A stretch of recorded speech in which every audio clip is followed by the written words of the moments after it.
Welcome to Hitting Home. I'm your host, Megan Driscoll. And I'm Becky Coletta. And we are here to break down how decisions in D.C. affect our local communities. Because all politics are local politics. Good morning, Becky. Good morning, Megan. How are you? Okay, how are you? Good. So today's episode, we're going to be talking about education, kind of more broadly. I think we're going to look at the Trump administration's plans to kind of do away with the Department of Education and sort of talk about what does that mean? Is that possible? What are the kinds of things that they're going to be targeting? And what does it mean for people who live in Massachusetts? Right. Yeah. So I thought we should start with, who is Linda McMahon? Linda McMahon. Becky, tell us. How did she ever get to this position, right? I know. In the 1980s, she and her husband were running the World Wrestling Federation, now the World Wrestling Entertainment Division, and they had the Ring Boy scandal with sexual abuse against teenage boys right under their nose. We never really found out how much they knew about it. I think they're still under investigation for that. It's unclear. Yeah. But in the meantime, she became a politician. And then she, for a hot minute, ran the Connecticut Department of Education. But she lied about whether or not she even had an education degree. She has a French degree with a summer, some sort of internship in teaching. Yeah. She has no real education background. She has this idea that we're going to do away with real public education and sort of move into more of a voucher, charter school, or private school system. Yeah. And that seems to be like she's just a Trump sycophant who helped to run his America First Foundation and gotten his good graces. And now we have people who aren't qualified on our cabinet. Yeah, I think she's well, she'll be on our cabinet soon. Yeah, she's kind of one of many. I think she is up for, I think her nomination. This month. Yeah, this month, I think, sort of by the end of the week. So Linda McMahon is going to come in, and we're, in the show notes, we're going to link to her World Wrestling Federation video. And she's actually did get on the mat, which is interesting for the Department of Education's head, but whatever. But more importantly, I think she represents and will do whatever Trump wants her to do. I mean, it seems like, she doesn't have her own agenda. She's going to build off of the Project 2025 or Trump's agenda. Well, I think her agenda, though, is to dismantle public education as we know it. Yeah, which is Trump's agenda. Well, yeah, they want to get rid of any public system that supports everyone. Yeah. So I think we want to talk about a couple things that are very specific that they sort of have outlined that they would like to change or do away with.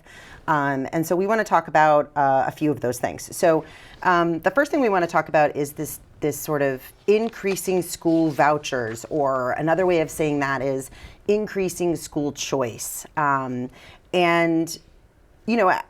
as we know, this is something we've already rejected here in Massachusetts. Yeah, there was a ballot question to expand the charter schools here in Massachusetts. It failed because people understood that those vouchers are taking local dollars away from local quality public schools and putting them into untested, unsupervised, really unmanaged. We have local school committee control of our public school systems. We have very qualified teachers. They're run for the public good, not for private profit or for any sort of ideological purposes, the way some private schools are. And the public said, no, we don't want more charter schools in Massachusetts. Yeah. And we want a strong public school. Yeah. Well, I think the proof is in the pudding too. I know we talked a lot about how the New Orleans school system went to a completely charter school, private school sort of engagement, and their test scores are terrible. Actually, so it was the Advocate and the Times-Picayune. How do you say that? Times-Picayune. Times-Picayune, two of the bigger papers in Louisiana. In 2023, just 14% of voucher students in grades 3 through 8 met their state achievement targets, compared to 24% of low-income students at public schools. So the charter schools aren't even doing as well, or even close to as well, as the low-income students in New Orleans. And so again, that just speaks to this idea of privatizing our education is not good for children. It's not good for their learning. Well, and I mean, I grew up in New Orleans, or outside of New Orleans, and I saw in the 1970s New Orleans give up on its public school system and start to pull funds out of its public school system. And people ran to private and Catholic schools.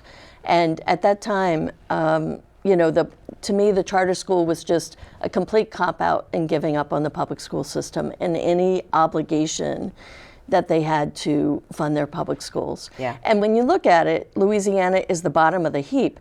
And it's not just the bottom of the heap in education, it's also the bottom of the heap when you look at things like attracting businesses to your state because you have a quality group of employees ready to work. Yeah. I mean, Louisiana is, I think, like almost last in the state for education. I mean, Massachusetts is number one. So let's just put it that way. We have the best school system in the country.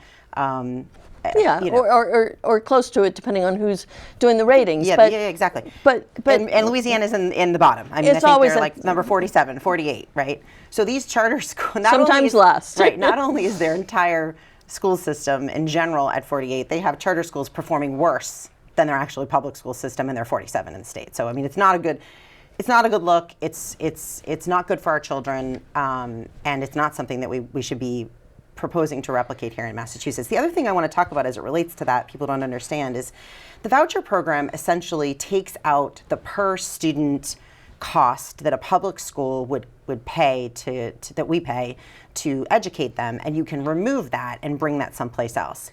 And fundamentally, it's not that much money. It's like between like $8,000, maybe $15,000 on the high that you would get. You can't get a private school education for that amount of money. So this really, it benefits private school parents already, right? If you're going to get a $15,000 credit towards the money you've already decided to spend to send your kid to private school, that's great for them.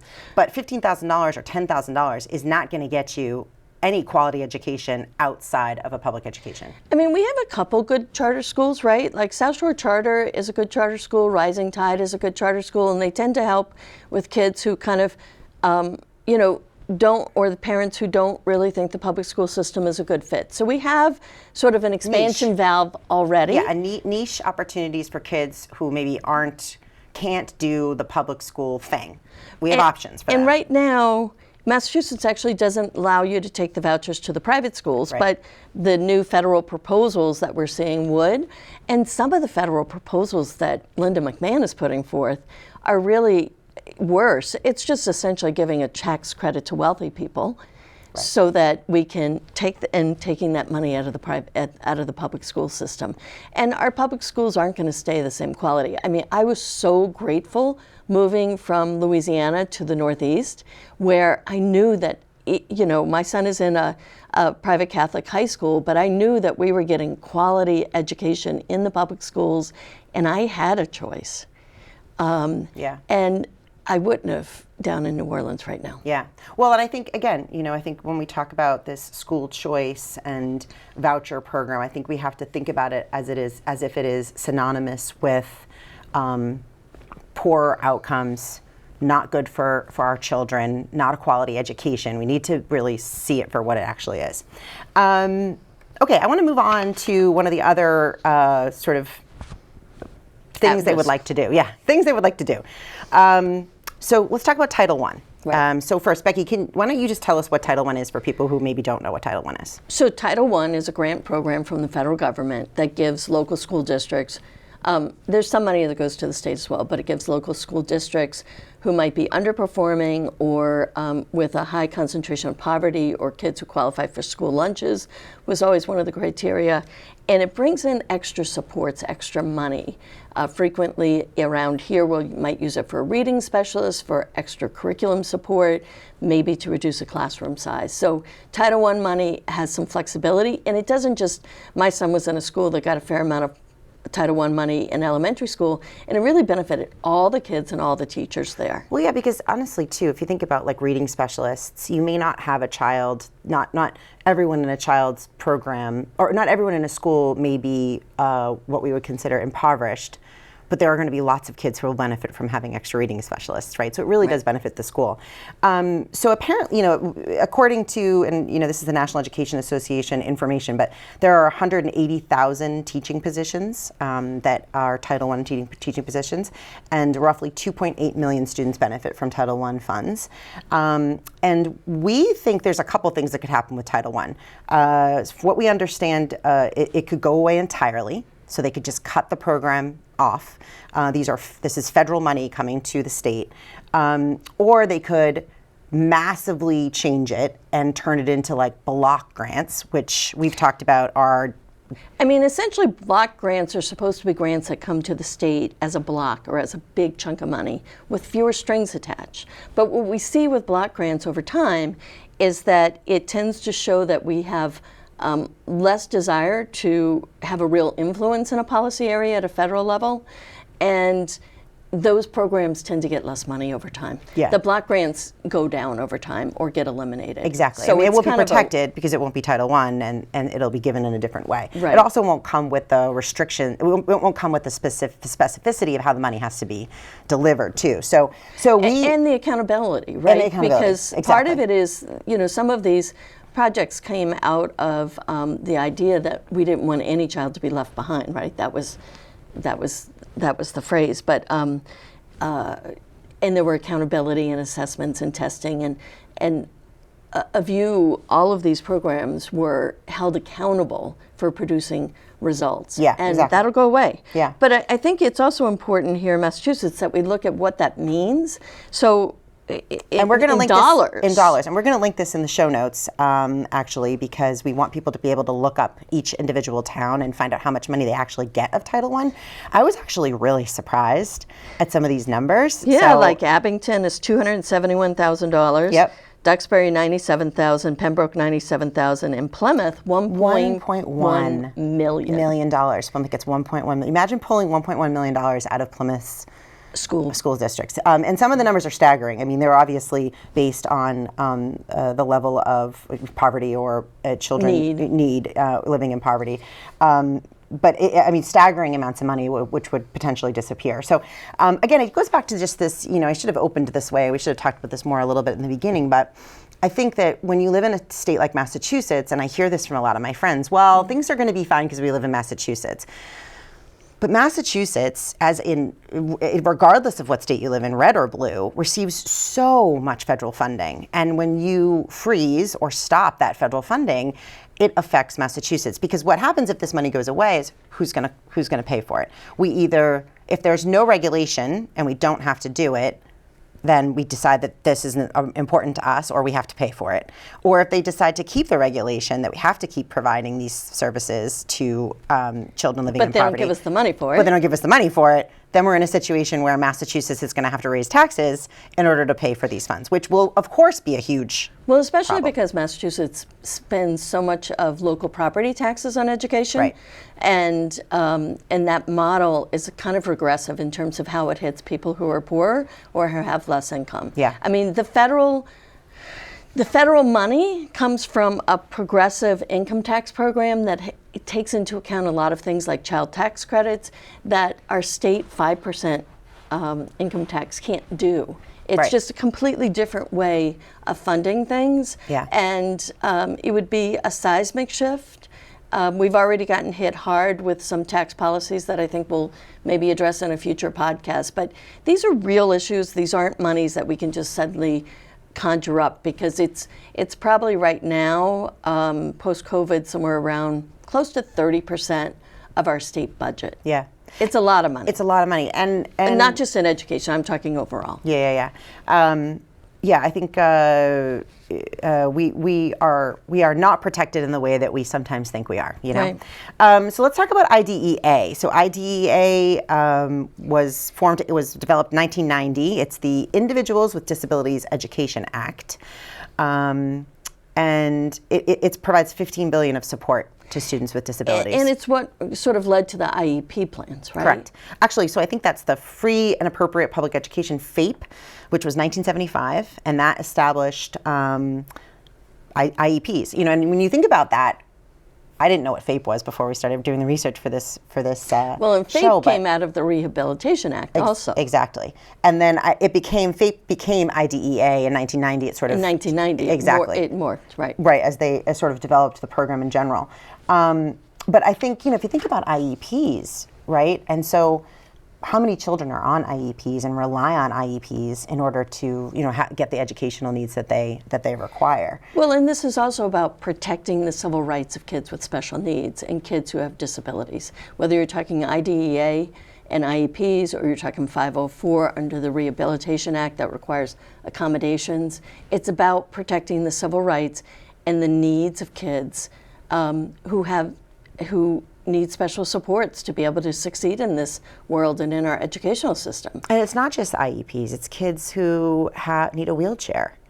That's the 504, yeah. Yeah, I mean, again, when we talk about just sort of general supports, we really are talking about a vast majority. It's the kid who is having problems at home who needs some extra support at school. So, when I was growing up, I'm turning 60 this month. And when I was in school, a lot of these supports didn't exist in the 1970s. Yeah. And a lot of kids got left behind that I know personally. But that's right? the argument, though. For kids who didn't get left behind, who didn't have these supports in schools, they're the older people now saying, we don't need this, this is extra regulations. But I think when you talk to parents today and you understand the benefits that their children are receiving through these programs, you know very quickly how important they are to their overall success. And we live in a different world. We didn't have the issues that we're facing today in our school, but in also our lives we in gave up general. on a lot of kids. Yeah. I know kids in the yeah. 1970s who dropped out or who never were able to succeed in school because they didn't get the support.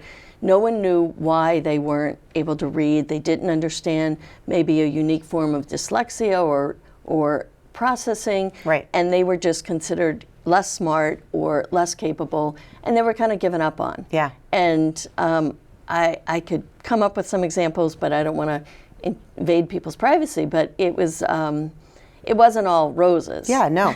So the issue with IDEA, as we understand it, is this is probably even more at risk than Title I, we believe, from the information we've been gathering. Again, this could go a bunch of different ways. We could eliminate it entirely, which would be eliminate the requirements that a state would have to adhere to, and eliminate the funds, in which case then Massachusetts has to figure out whether or not it's going to continue to offer these kinds of services to its children and how we would pay for it.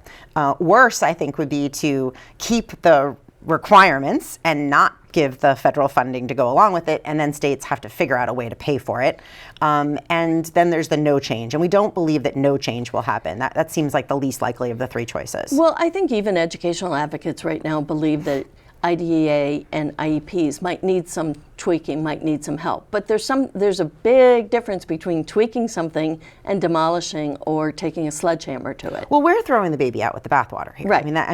This is what we're seeing with over and over again so far, and we are only like 26 days into this administration. So we think that it's possible they could throw the baby out with the bathwater. So this, though, these are big dollars. Huge dollars. So IDEA brings an enormous amount of money into our state to provide our to provide our public education. So so Abington, as an example, we just picked a couple towns to kind of highlight.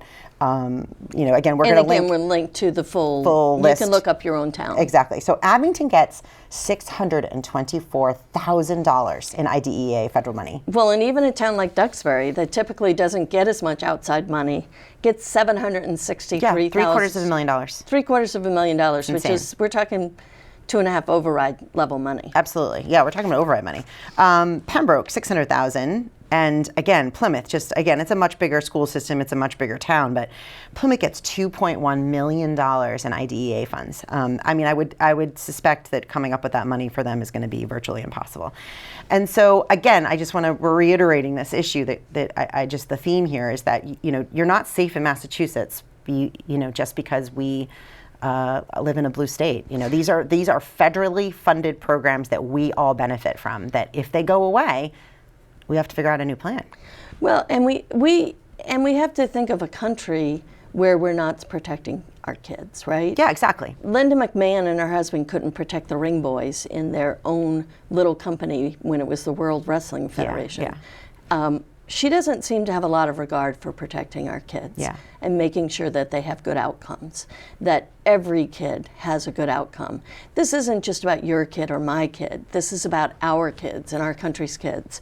And this is also iterative, right? Because if you take away voucher money and you give people either vouchers or tax credits to the wealthy so that they get some benefit for sending their kids to private schools, and you start to pull other monies out of the public school system. You're eroding it. And then you piece tack by onto piece. the top these, maybe turning some of these things into unaccountable block grants. Now Or no grants. Or no grants. Or no money. That, you know, you really Yeah. start to cut into our ability to say our kids are the most important thing for the future of our country. Yeah. Wouldn't it be great though, and you know, I've been talking a lot about this just in my own circles, is a children's first approach. Right. Right. Like, they truly are our future, right? And so if we can't invest in our children and in their education and in their health care and in their well-being and in their mental health and protect them in schools and all of the things, you know, what is the point? What is the point? Yeah, what are we doing? What are we doing? And I really, you know, this is, you know, I love my mom for this, right? That my mom doesn't have kids in school, and she doesn't.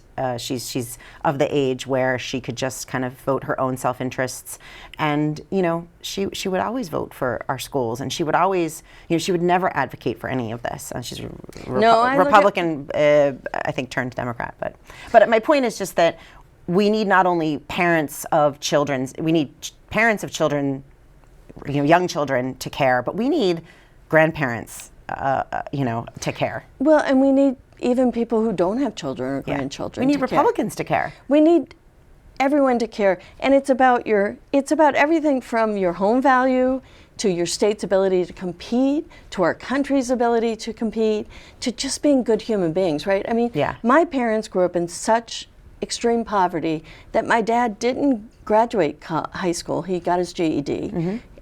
He did some college, never got to complete college, went into the Navy, started to have a family young, and, you know, was a self-made businessman. Yeah. But he values education above all else because he knew what it was like.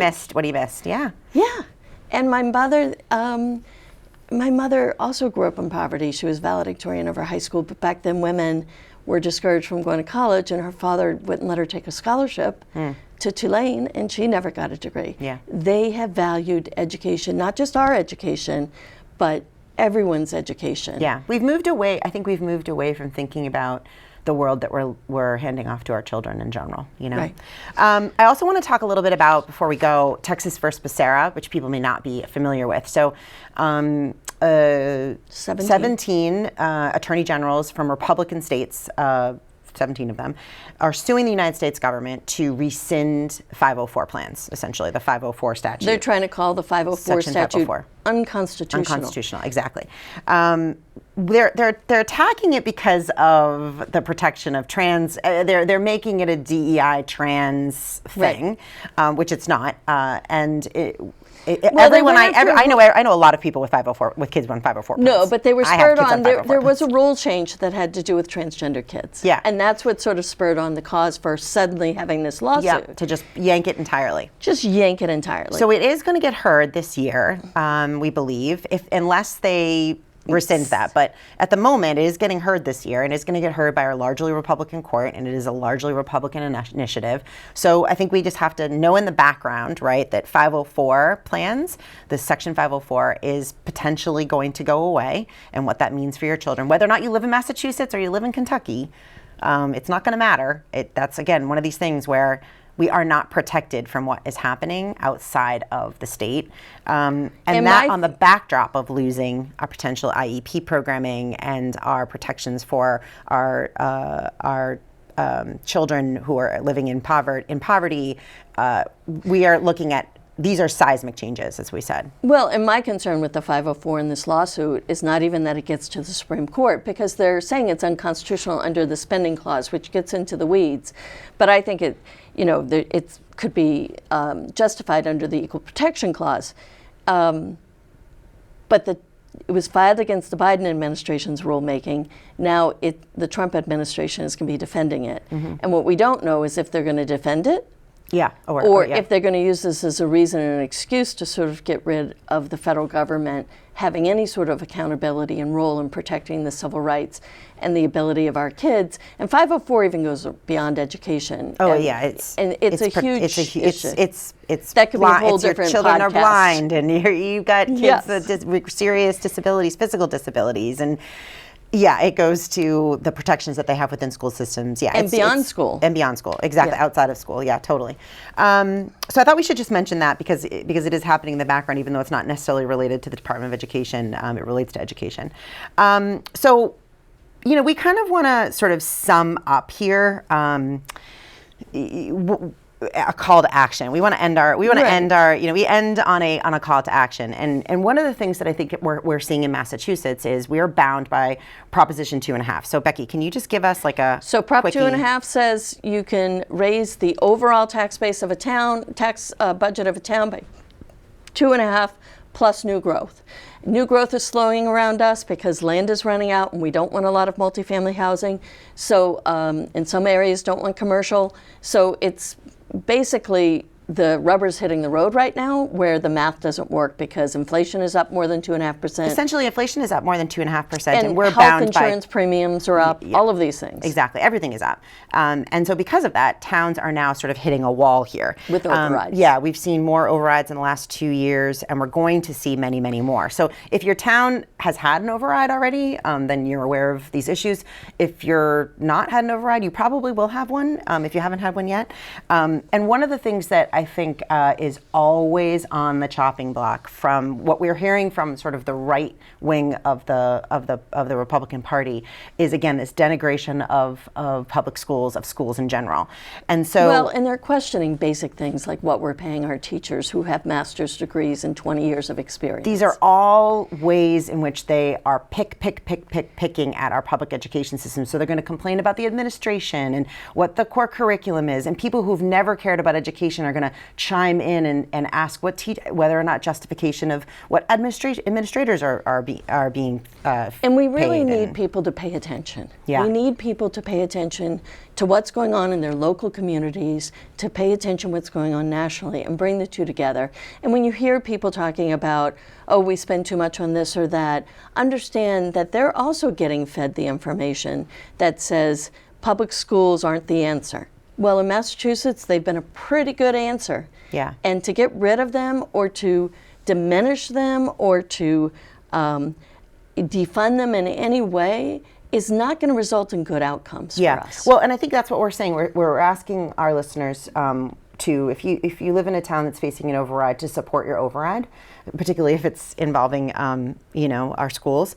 And, in general, sort of being a little bit more vocal with your neighbors about why education in Massachusetts is so important, and also to sort of dispel the myth that just because we live in Massachusetts, we'll be protected in some way, because we really won't be, Well, and the other thing is that's going to sort of come up in this, and it's not the number one issue. I think these funding and these sort of attempts in many ways to get rid of public institutions and to downgrade public institutions, as I drink from my Yellowstone National Parks mug, is sort of hitting our schools, hitting our services, hitting our local governments and our state governments. And it's a sort of, tearing down. It's a tearing down, and it denigrates all of the people who have spent their lives of civil servants and public servants who haven't gone for the big bucks, but they've gone for something that they think is a balance, right? It's a balance between having a professional, sustainable living. At the same time, you're giving back to your community, you're helping the next generation in the school system, or you're helping on a particular issue that you know and care about. I think next time we might talk about something like medical research funding, where people are devoting their lives to helping make our lives better and make our country stronger and better, and we're just taking a sledgehammer. Yeah, and reform is one thing, obliteration is completely another. So that's all we have for today, and I think this was a really good discussion about, what's upcoming. We plan to actually do another education segment when we know more, after Linda McMahon is officially in her role and decisions have officially been made. We'll update as to what's happening with Massachusetts. So thanks for listening, and we'll see you next time.